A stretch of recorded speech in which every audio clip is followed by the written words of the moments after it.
This week we have Josh and we also have Pat Chen. What's up, Pat? How you guys doing? Doing good. I am excited to have you on and finally, get a chance to talk about kind of your background and get a feel for the music that you create and some of the work you do in the gear industry. Now you're from the Bay Area, correct? I am. Yeah, originally I'm from Pittsburgh, Pennsylvania. Oh, okay. So I'm an East Coast, born and raised in the East Coast, but found myself, over here in the Bay Area right after the '89 earthquake. So Wow. yeah, that was the reason to move out. We wanted to experience some earthquakes. So my dad's like, "Hey, let's hop in a plane and see if we can create some of our own." So it was interesting. I was in eighth grade at the time, so lots going through your body first of all when you're like 13. So you find out you're moving to California, and the first thing you say is, "Where are the girls?" Right? Who wouldn't? But yeah, I mean it's been a crazy journey so far. But I consider myself a Bay Area native now. Cool, cool. Well, I was just in the Bay Area a few weeks ago, and that was my first time, and it was just absolutely stunning geography and lots of cool things. But I am fortunate, and this is, I guess that was my third trip to California. I've not experienced an earthquake yet, and I was telling somebody, I was like, when I was at Summer Nam last year, it has really, really bad thunderstorms there. And some of the West Coast guys, it was like, wow, is this something y'all deal with all the time? I'm like, yeah, it's like sometimes every other day in the summer. And then I got to thinking, I shouldn't make fun of them because they deal with earthquakes. And, Yeah, you know what? I could count, on one hand, how many earthquakes I felt since 1990. well, that's not bad then. I mean, I really can. I can remember every single time I felt that earthquake, and it's been about four or five where I've been like, whoa, there's something going on. Mm-hmm. Obviously, there's been numerous amounts of times where there's been earthquakes and you just don't feel them. And everybody's saying that is kind of a build up to a really huge one. So I'm kind of crossing my fingers and hoping that, we can stand in a doorway or get outside or something, Yeah. Because my wife went through the '89 earthquake, and I have some family out here that did as well. And it was something that they've never experienced, in their life. So it's just something that we're kind of bracing for. But I mean, you can only be so much prepared. I think the thing that you can do is really prepare for it. Post earthquake, if the power and water and everything else gets shut down. But I can imagine it being the same thing for people all over the country, who experience maybe hurricanes, flooding, and so forth. Mm-hmm. Yeah, absolutely. Well, let's talk a little bit about, so you're 13, you moved to California. Where was music in the equation yet? Music had a huge part of my life during that time. It was really kind of my best friend. Mm-hmm. You just don't, I mean, you're in a new school, you're in a new area, you're basically experiencing things for the first time, and the only thing that you really have is your family and music. So, every day I would pop in. I had a handful of tapes that I would pop in and out, right before school started and right after it's ended, as soon as I get home. Some of my favorite all-time, Desert Island albums are from that era. So. And what would those be? So when I first moved over, I had a New Order Technique tape that I wore out front to back. That's probably the first on my list. I had an Echo and the Bunnymen self-titled Oh man, that's good. album that Yeah. I just tore, front to back. Um, Susan the Banshees, Kinderbox, that was really big on the list too. Kraftwerk. It was which album was that? Electric Cafe. That was kind of a mainstay, and then also AC/DC, Back in Black. Yeah. Nice. I'd say those five were just in heavy rotation. So yeah, that kept me company. Kept me company while I was actually talking to people. So were Yeah, for sure. you playing in bands at this point, or just playing at home? I was actually playing violin at the time. Wow. Yeah, so that was it was different. I didn't pick up a guitar until high school. It was actually a funny story because it was actually sophomore year. We had a physics project, and one of the members of the team wanted to, just kind of show how waveforms work and so forth. And the best way you could do it was, hey, why don't we kind of start a physics band Nice. and just kind of experiment from there. And Yeah. so I borrowed a bass. I was like, hey, 4 strings. I'm used to 4 strings. Let's give it a try. And so for the first, I would say, first 3 years of playing guitar, I was a bass player. Actually, For sure. I started out playing bass, and just kind of holding the root down. And really, that's where it evolved from there. I started to join, high school bands and garage bands and so forth. And, we played everything from Zeppelin to Tom Petty and all those great bands. But it really wasn't until that point that I picked up a guitar, and I ditched the violin soon after. Oh, I was going to ask that. Yeah, definitely. So it you're was- completely done with it then? You don't pick it up at all? No. I was in a youth orchestra or youth symphony, and I remember vividly telling the conductor on kind of one-on-one practices that I was pretty much done. I told her I couldn't finger the notes anymore, and it was actually for a legit reason. I played football in high school too, and I stubbed my finger really really bad. Yeah. I couldn't bend it, so I couldn't get to some of those third and fourth positions. So because it gets really tight up there on the neck of a violin. I can see that. Yeah. So I just told her, I can't do this anymore, and she said, "Are you sure?" And I was like, "Yeah, I found my calling, which was the bass." Okay, so talking about physics and waveforms and playing the bass, have you ever taken your bass and gotten under a fluorescent light, one of those big tube lights, Yes. and you hit the string really hard, Mm-hmm. and you watch it under the 60 cycle flicker of the light? It's amazing. Isn't it cool? It's so cool. No, I've never heard of that. Explain that to me. well, because of the flicker of the light, and because it flickers at 60 hertz. Mm-hmm. Right. If you play one of the harmonics of 60 hertz, if you play something up or down, you can see the string oscillate. Right. Huh. Yeah, and it's really interesting. And actually, if you really think about that, it really starts to expand your mind as to why different strings have such a huge effect on sound. And because if you watch different strings, if you watch different weights, they all oscillate differently. Yeah. Okay. And even different string types kind of oscillate differently. Right. It's almost like a strobe effect. Yeah, for sure. Mhm. Yeah, It's really cool. it's really cool. Yeah, I sound like that Chris Farley thing where they just say, "Hey, have you ever seen that? Isn't that cool?" Yeah, I remember. So, I remember. yeah. So from violin to bass, Yes. when did the guitar come in? I think the guitar really came in when I was by myself and really without the band. I was just struggling to come up with things that really made sense to play on my own.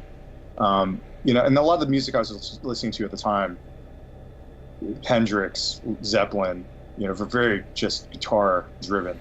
I mean, they had both great bass players, but everything was just driven by Page and Hendrix himself. Yeah. So I just, I had an acoustic guitar laying around. I think it was my dad's old nylon string guitar. I picked it up and just started to fumble around with it. And, from there, that side of me really took over. And, I had just this little tape player that I would kind of play back and forth. I would record myself and then listen back.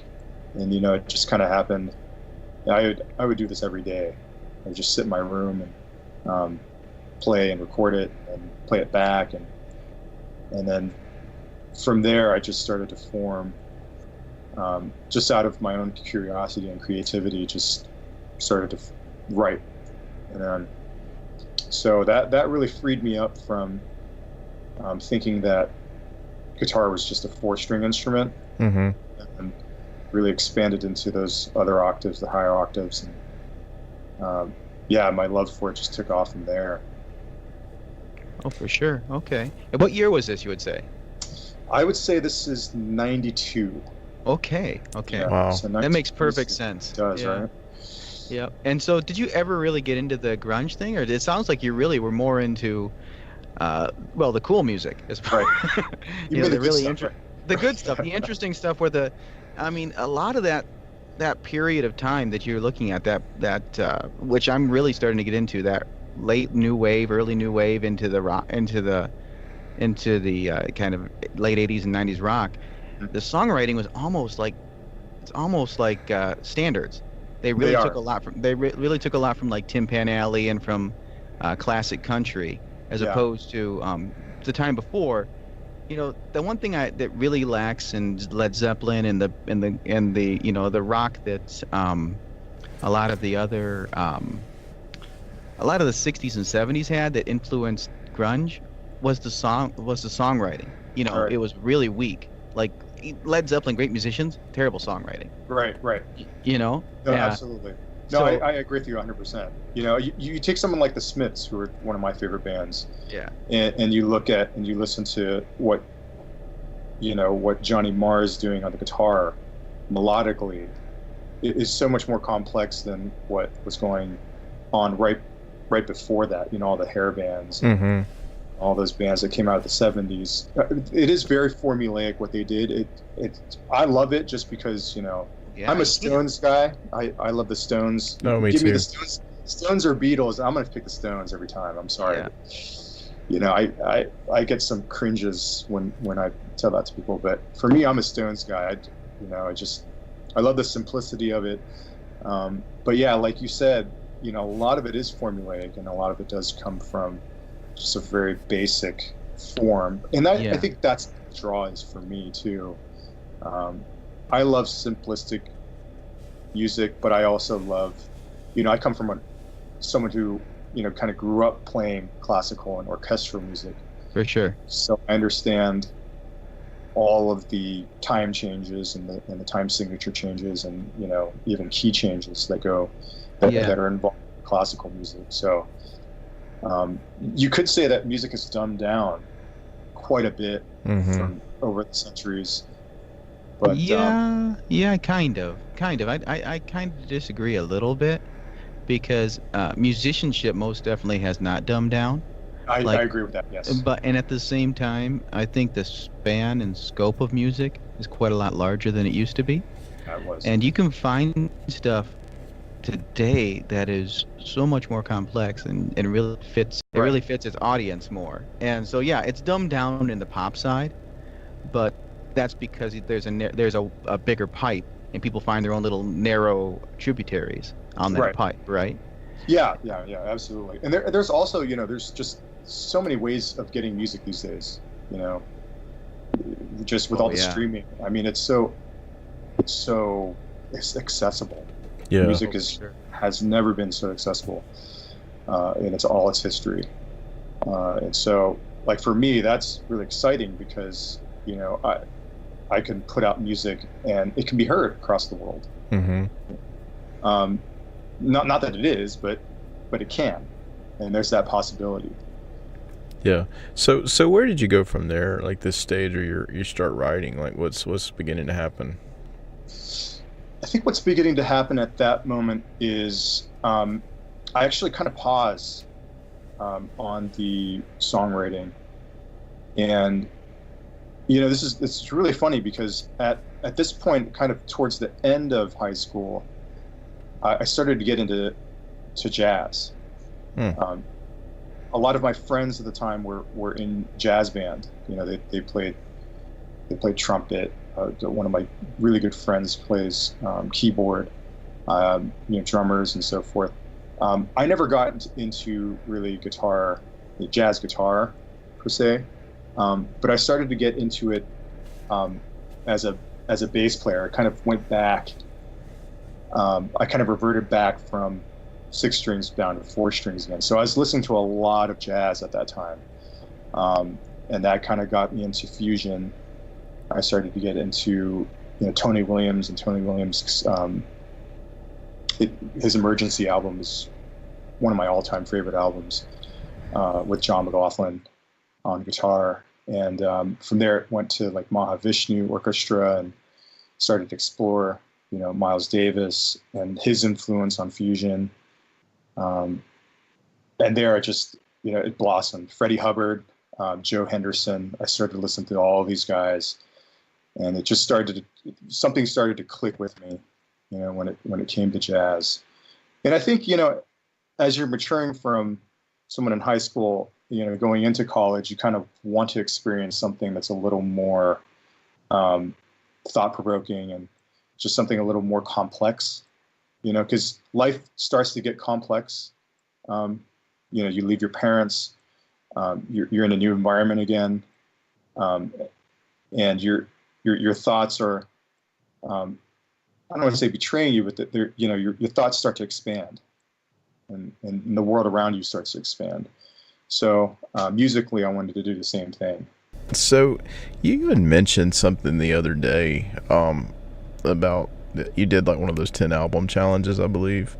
Yes. And one of the picks really got my attention because I didn't know that you were a Dylan fan. And then the album that you picked, I was like, oh my goodness, that's one of my most favorite Dylan albums as well. Right. Can we talk about that for a minute? Kind of what grabbed your attention there, and why that album? Yeah, I think I didn't get into Dylan until maybe, well, I mean, it's been a while now, but I didn't get into Dylan until after, after I experienced jazz and so forth. I always knew of Bob Dylan. I mean, who doesn't? But I didn't really start to dig into his stuff and his work until I started to play exclusively on the acoustic guitar.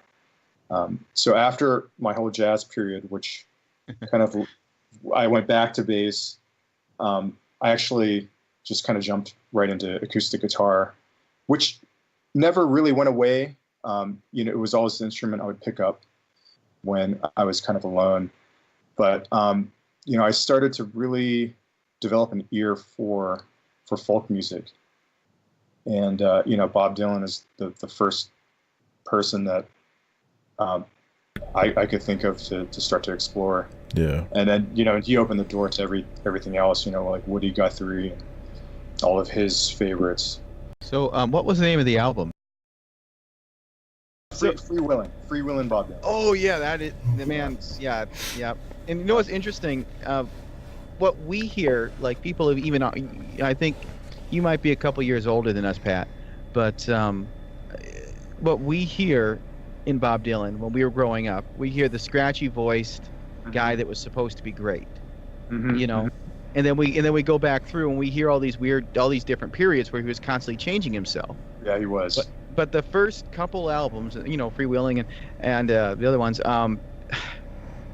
there's just so much magic there, and so much simplicity and beauty, and at this it's so much honesty there, and I don't feel like he lost it. I feel like he had to hide it afterwards. Yeah, because he was so screwed over by everybody thinking he was his next great big he was the next, what's his name, next Woody Guthrie, or the next Pete Seeger or something. Pete Seeger, especially because Pete Seeger was loud and outspoken and political and stuff, and Bob's like, I don't want any of that crap, Yeah, no, I agree. Yeah, he definitely was one of those guys that didn't, he seemed to shy away a little bit from the limelight. I mean, he understood that he had a place there, but he wasn't one of those guys that grabbed center stage and just basked in it. Yeah, for sure. Yeah. Yeah. Getting back on topic. Okay, sure. Michael Newman asks, and this will get into your band, your recording process for the Square Kids, and your writing process. Cool. Okay, so I'll start with the writing process. It's actually pretty simple. There's only two of us in the band. It's just a friend and I. We write mostly on, I would say, Ableton. Abletons are kind of our first step to songwriting. What we do in Ableton from there is, I'll create a session. I'll start off with, let's say a verse and a chorus and maybe a bridge, and then I'll give it to my friend. We work off of Dropbox, so we share the same Dropbox folder, and all the song ideas are there for both of us to pull from. From there, he'll send me basically what he's worked on, and we'll just go back and forth until the song's been completely written. My friend sings, so he does all the lyrics, and then I'll work on a lot of moving from Ableton into Logic.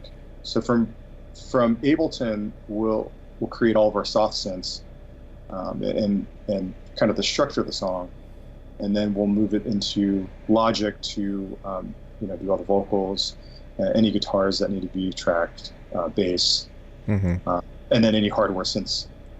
So the music is really very much new wave music, modern new wave. I would describe it as. So we are using a lot of soft and hardware synths to create all that texture, and really all drum machines, just sampled drum machines.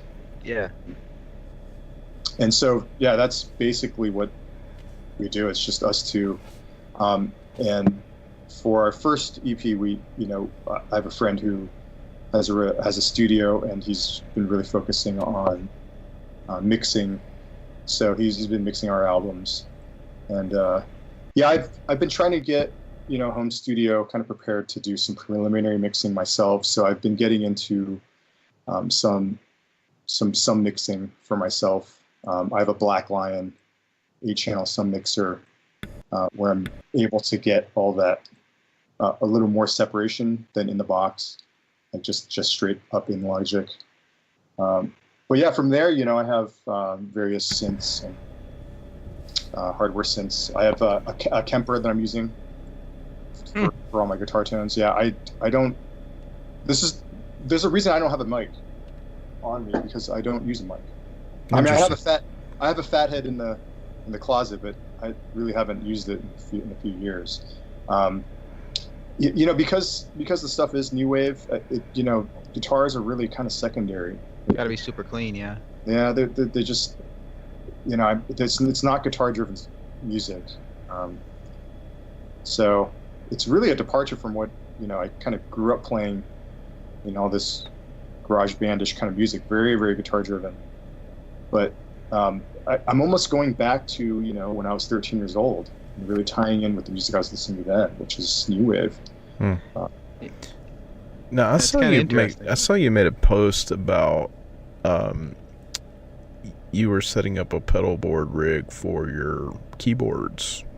Yes. So I have an awesome Squatch Design pedal board that I'm using primarily for my keyboard mixer. So I have, I have 1, 2, 3. I have 5 hardware synthesizers that I use, and I'm actually sum mixing them into a keyboard mixer, and I have 3 effects loops that I'm using. So and they're all stereo effects loops. So I'm using kind of a myriad of effects to kind of create some of this texture. I have delays. I have a DD 500, Boss DD 500 I'm using. Nice. I've got a Mr. Black Supermoon, which I love. That pedal is incredible. And I've got a ton of other things I'm using just to kind of get the grit I'm getting from blackout effectors to some fuzz. That sounds just great. With synths, it really cuts through a mix when you use fuzz with some synths. But yeah, that's basically what I'm using it for. I wanted to get the Squatch Design board to kind of have and to house all of my synth pedals that I'm using. So that's cool. What size board did you get? I got the medium size board for this one effects loop that I'm using. So I'm using. I'll tell you the chain right now.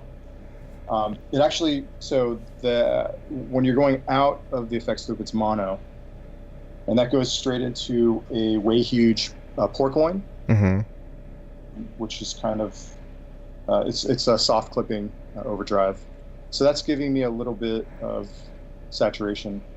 That goes directly into a Mr. Black ambiance, which is it's like I would say it's kind of like a delay reverb.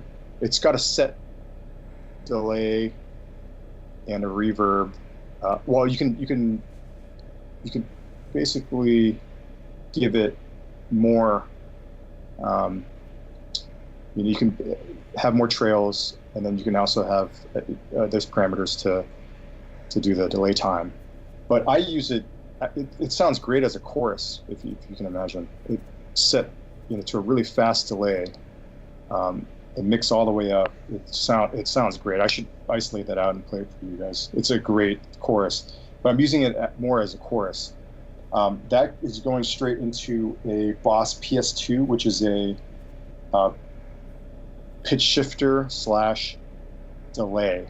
So this is one of these wacky 80s Boss pedals. It's pretty badass. I love this thing. I use it mostly for its delays, but it has a really dirty digital sound.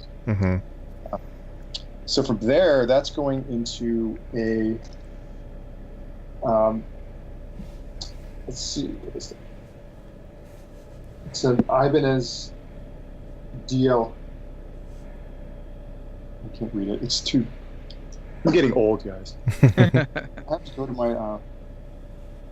It's a DL10, Ibanez DL10. It's also a digital delay. Okay. But I'm using that more for a shorter delay. So the PS2 I'm actually using more for the longer trailing delays. That goes straight into a DoD 565 stereo chorus, and that's where my mono signal splits into stereo. Okay. So it splits out of the performer, the DoD performer chorus pedal, and that splits off stereo into the Boss DD 500, and then that splits off stereo into a line 6 M5, which is kind of a Swiss Army knife type pedal. That goes stereo into the Mr. Black Supermoon, and then stereo out into the return, the stereo effects loop return. So that's one of the effects loops. Oh my goodness. Yeah, it's a lot. I mean, it's a lot when you talk about it, but they're not all on at the same time.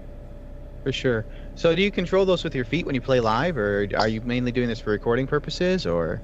Mostly for recording purposes. Okay. I can't ever imagine playing Square Kids live. That's what I was wondering, because it sounds like such complex layered stuff that I wonder once it was stripped down, if there was any. I mean, that's part of the music, which is a great thing too. Right. The composition being part of the music. Right.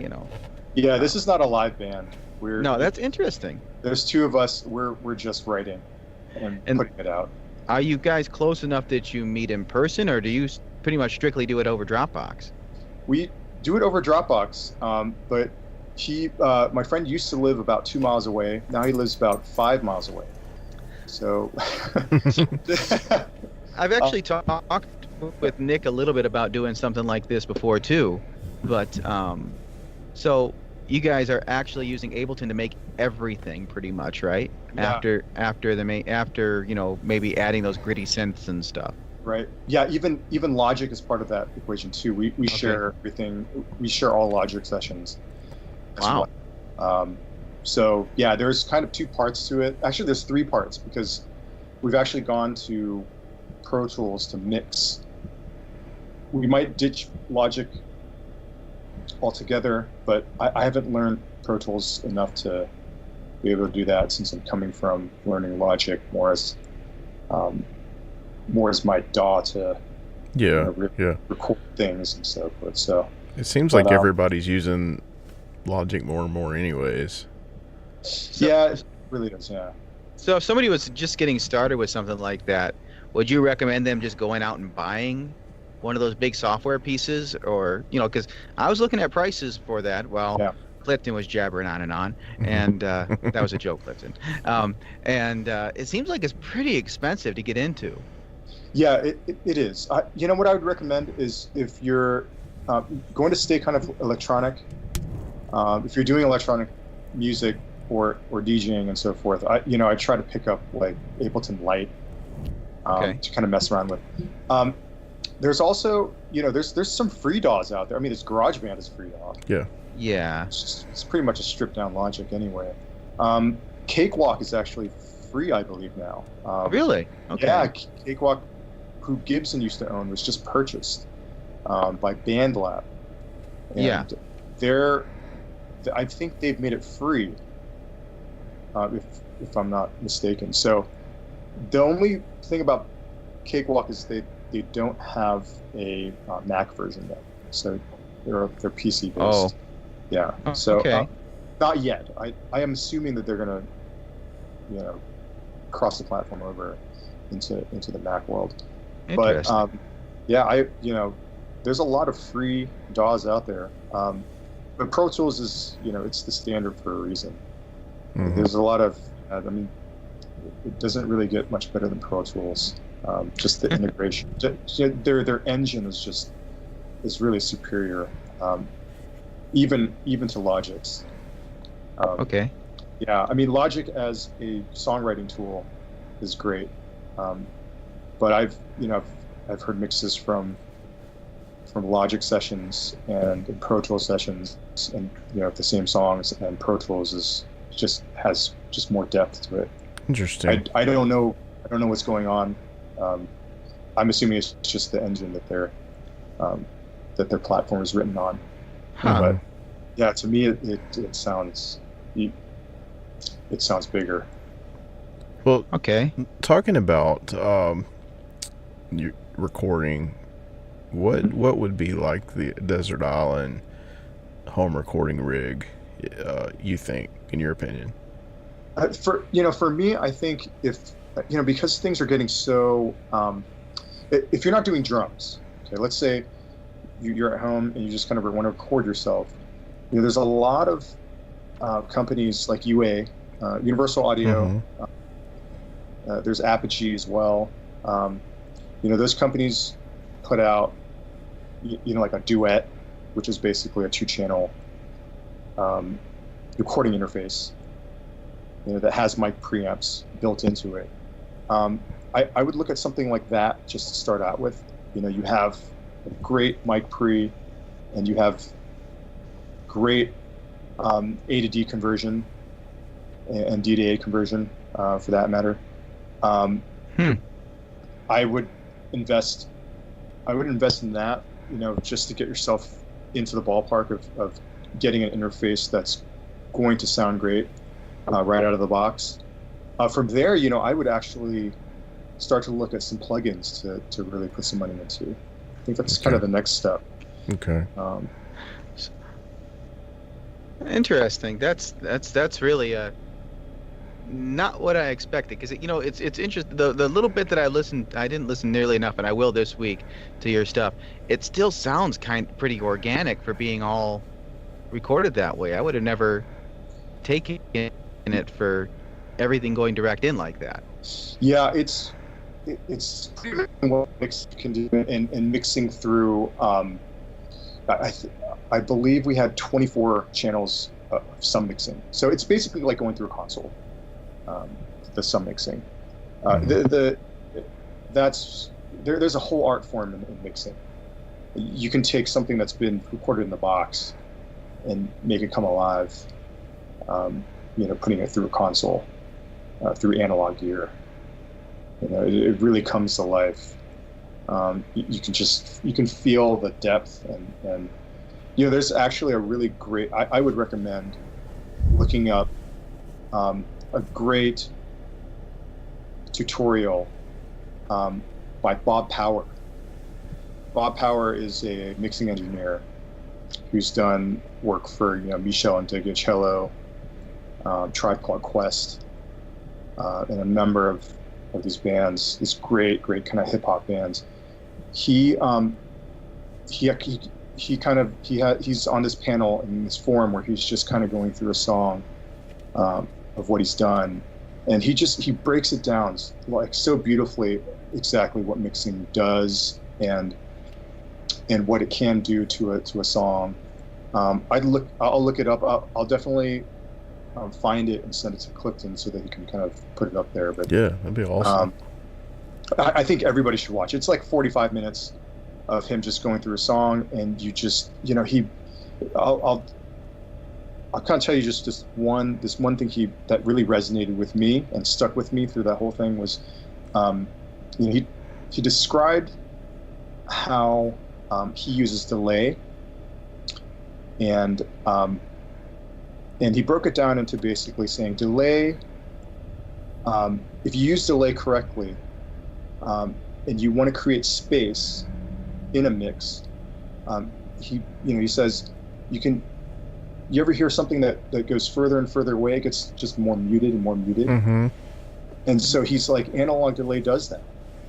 And so if you want to separate, let's say, a guitar part or a snare or an element in your mix, think about using a delay that has an analog quality to it, like a tape delay that degrades over time, that kind of has a muted sound as it goes away. And after I listened to him say that, I was like, wow, this guy is like, that's a really good insight. And another thing that he said just prior to that was that really mixing, when you're doing this, there's really three things that you're looking for, and that's gain devicing, gain staging, mm-hmm. Time-based effects like reverb, delay, and then there's things that you're going to want to look for as far as pitch, and so forth. But basically those three things are what is kind of the basis of mixing. Yeah. And when he breaks it down like that, it's like, wow, yeah, you want everything to have its own space. You want it to have a place for it, where it sits just beautifully within the song. So I can't recommend it enough.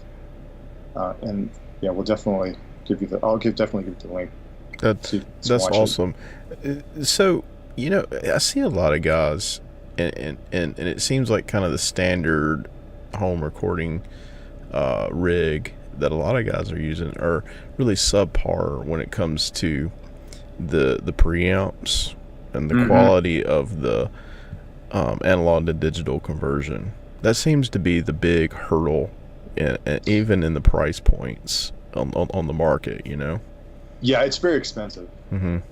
It's very expensive. A good mic pre is very expensive. There's some out there that'll get you what you need, but there's a reason why you can pay $4 or $5 grand for a mic pre. Mm-hmm. And there's a reason why A to D conversion is so important as well. A to D conversion is paramount in your sound.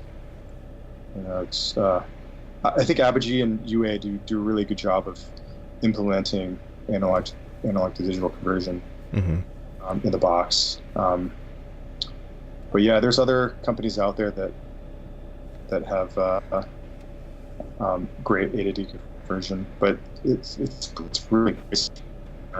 So the home recording thing is, it's if you're going to go that route, which most of us probably have to because we don't have $25,000-$30,000, you can get decent stuff through Apogee and Universal Audio. That's I think chain is like one of the biggest things, and that's one of the things that like you're getting in a real studio that you're not getting at home, is the whole signal chain. Yeah, that's true. I'd have to agree. Just all the gain staging that's happening, going through like just compressors, limiters, mic priests. Some guys use, tube mic pre's and even like tape machines, right? Tape machines have great kind of pre's in them that they run stuff through. So, and then there's all this stuff that you have to do, like that guys do, like with inserts and so forth, and getting all that stuff. That's just, if you've ever been in a big studio, there's a reason why stuff sounds just so great on a polished record. Yeah. That kind of reminds me. I've been bugging Clifton with this all week. I've been giving him videos in the chat of this Jack Stauber guy, and he does all of his stuff, and then he feeds it through VHS, through a VHS machine, and he's an artist as well, and he does these amazingly crazy and off-kilter animations, and then his stuff is kind of like little 30-second new wave snippets. Really? Man, check him out on YouTube. Jack Stauber. That sounds really familiar. Yeah, he's blowing up right now. It's really cool because it'll be right up your alley. But it's like the revert. It's like whatever he does. Like he does. I can see drawing a little bit myself. I can see how he does what he does.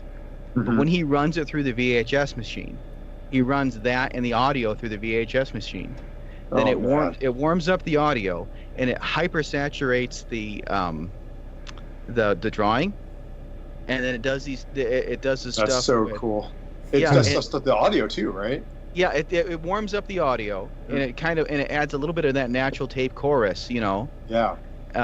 And then he does something with the saturation and then there's little jaggies and stuff that come out, and it warms up the animation too. Because when you're drawing, it's really super easy right now if you get the right programs to make perfect animation. Yeah. But I can see through his process that he's basically doing like not 8-bit animation, but he's basically using 5 or 6 sprites for each movement, and then he's putting it through that makes everything look like kind of a creepy Tootsie Pop commercial, which is my favorite kind of animation. Yeah, I gotta check that out.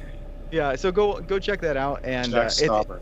Jack Stauber, and I think, and that kind of is what got me back into listening to the new wave stuff that I was really enjoying, because it's like, this kid, and he's a kid, he's like 20. Oh, jeez. It's like, where did he hear this stuff? It's like, where on earth did this kid hear this music? Wow. Yeah. That's amazing. Yeah. Yeah, for sure. That's amazing. Really cool stuff. And it's cool that it's coming back, because I'm about done with the I love the new stuff that was coming out, but it's cool that this is coming back. I never thought anybody would be like, hey, you know what? Let's add chorus on a guitar again. Yeah, yeah. Right? Let's add chorus on a clean guitar. Let's find a gritty, nasty sounding synth and make it do something interesting. When you can now make a synth, like, you can do Hans Zimmer stuff with just, a keyboard and have no idea what you're doing. Yeah. And sequence it, and people are going back to this Rudy bloops and bleeps. Right. It's awesome. It is cool. I mean, and that kind of brings me back to a state of where's the guitar in all this? Yeah. What happens with the guitar? And really, what's happening with the guitar is it's I wouldn't say that it's becoming less relevant. I think it's becoming more relevant as a complementary instrument. Well, now. yeah. Look at Nile Rodgers, dude. Oh, man. Look at what he does. One of my favorite guitarists of all. But he does like he'll do a one chord thing through a whole song. Exactly. And it's perfect. Mm-hmm. And he runs that direct into the board with maybe some compression, or he runs a little bit of chorus, or he puts the chorus on afterwards. Yeah. He runs direct. He's running. I don't even think he uses an amp. No, he runs direct into a board. Yeah. He's running a hardtail Strat direct into a board. Right. And he's getting those sounds that work for in Wolfpack. Yeah, right. You listen to them, and it's like those guitar parts. Each part is simple. Yeah. But it locks together into something bigger. Right. Yeah. Yeah, those guys are incredible. Well, I would like to change gears here for a minute.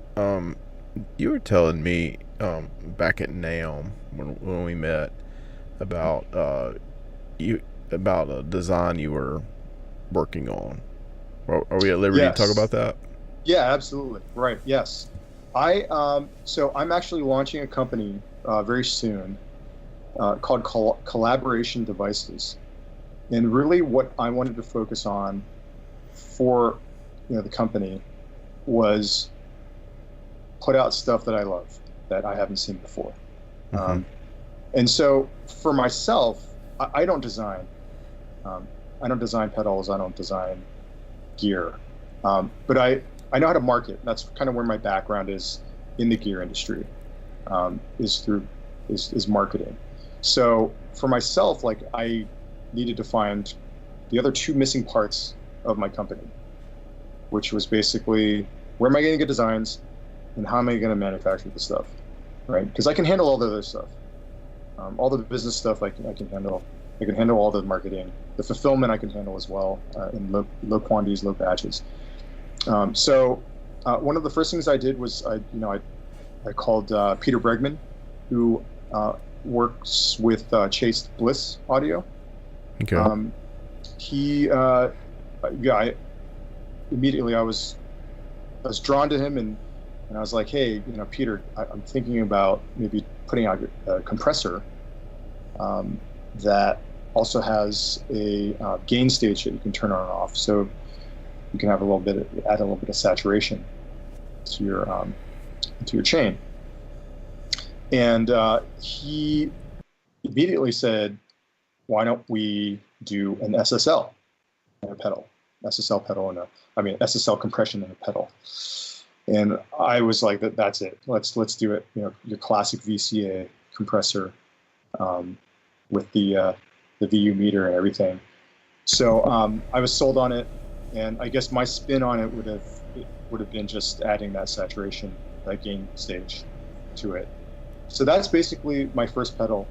It's going to be the SSL compressor and a pedal with a gain stage that you can turn on and off.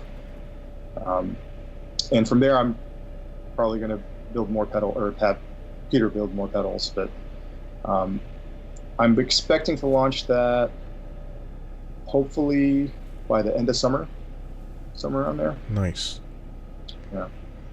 So, is this something that is geared towards like the home studio market?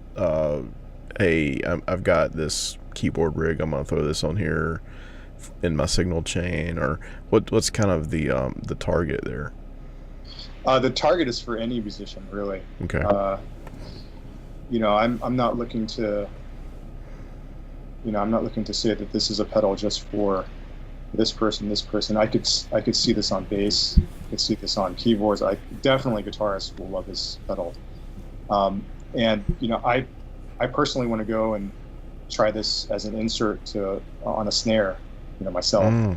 Yeah. But it's going to be powered. It's going to be 9-volt powered, and it's a pedal. So it's going to live right at home on anywhere in your gain stage, on your pedal board. I can see it at the end of the gain stage. I can see it at the beginning, in the middle.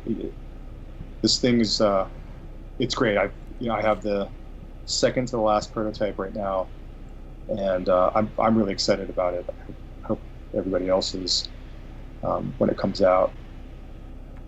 That sounds really cool and a lot of potential. I think I can just envision, all the components in pedal form that would be necessary in a chain like that most people wouldn't be able to get their hands on that kind of studio rack gear, but if they could have it in a pedal form. Yeah, absolutely. Yeah, and the SSL compressor is actually it's not actually that big to begin with. So there are rack versions of it. There's 1U rack versions. There's 500 series SSL compressors, like a bus compressor that you slap right into your console, and they're not very big. So really there wasn't too much of a challenge to get it into a pedal, but obviously Peter he'd be the one to ask as far as complexity of getting it onto a pedal. I think the most complex part was the gain stage that I wanted to add onto the pedal itself, to have like an overdrive that you can turn on and off, and it's parallel as well, so it's not going to affect what the compression does. So I've actually had a really interesting inquiry. Some guys were telling me that they want just a wet only, a wet only option for it, which it currently doesn't have. There's only there's only the blendable. You can blend in the amount of compression that you want. The compressed signal, but some guys want it so that they can run it as an insert, so that it's just the compressed signal only, turning off the dry signal, which is really interesting to me. I can see how that would be really useful in the studio. Yeah, it'd be really cool. Yeah, what they could do that. So you could do like parallel compression. Okay. Yeah, you can slam something and have just the compressed signal. Yeah, that sounds pretty interesting. So what other kind of you mentioned briefly that you did do some marketing work. What kind of does that entail and look like, and how'd you kind of get there? Yeah, I'll start from the beginning. Kind of my journey into the music industry. I was actually, I've been in the music industry since about 2007. Okay. And the first company that I helped launch was Mono Creators. Well, it was Mono Case at the time. Mono Cases. A friend of mine, hired me on to help him launch the company, and it was really successful. I have a lot of great memories, starting the company and building a company from the ground up, as a startup. That was a really challenging thing for me to do, because I'd never done it before. And so I had the opportunity to do it again when I was introduced to Jack Rohn, who is the founder and designer of Noble Amplifiers. Okay. And we just met through a mutual friend. My friend's like, hey, I have this other friend, he kind of builds amps. And so, I was expecting to kind of see, some kind of homebrew, wooden box kind of thing. We decided to meet up, and when he brought it to me, I was blown away by the detail that he had like in his amplifiers. And so, the second product that he told me about was a tube preamp DI for bass players that he wanted to put out, and he almost shelved it. Actually, he was really frustrated with the design, And so, I kept pushing him. I was like, you got to do this, because this is gold right here. Like there are bass players around the world, all over the world, that are going to want this thing. And so, he really took that to heart and redesigned the circuitry so it fit into a smaller enclosure. And really, that's his bread and butter right now. That's all he's selling. And he's been doing that for the past 3 years.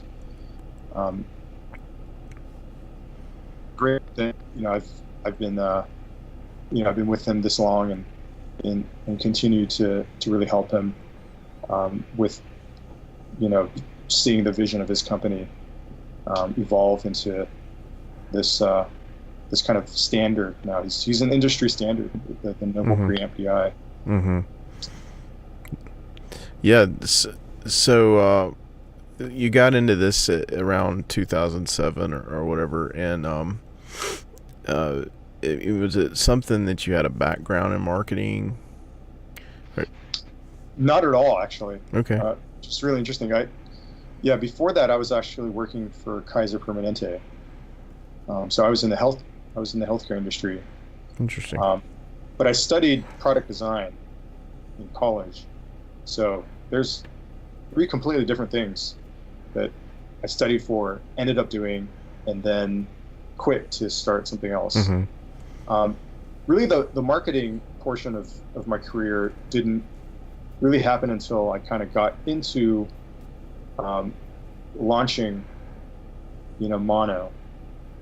And really, when you're only 2 people in a startup, you have to wear different hats. Mm-hmm. Every single day is different. Every single day you're going to be hammering emails. Every day you're going to be housing, sales calls and so forth. And my natural progression was always to kind of connect with the customer and to connect with the artists that came through. And that's kind of how that role evolved into a marketing role, was really taking all those elements of the company and expanding it and making the most out of this kind of small operation that we were running. Mm-hmm. And so from there, I kind of packaged that. I started to hone in on my photography and video making portion of marketing that I was doing, and that's where I started to help Noble really lift off, was connecting him with the artists, having them come in when they're on tour, Mm-hmm. and shooting video with them, to showcase the products. And so we've been able to do videos with a number of guys. Amos Heller, who plays with Taylor Swift, Tim LaFave, who is currently out on tour with Tedeschi Trucks. Okay. He's also he also played bass on David Bowie's last record. Mark from the Roots, Mark Kelly, Mm-hmm. Mm-hmm. the Roots has come through.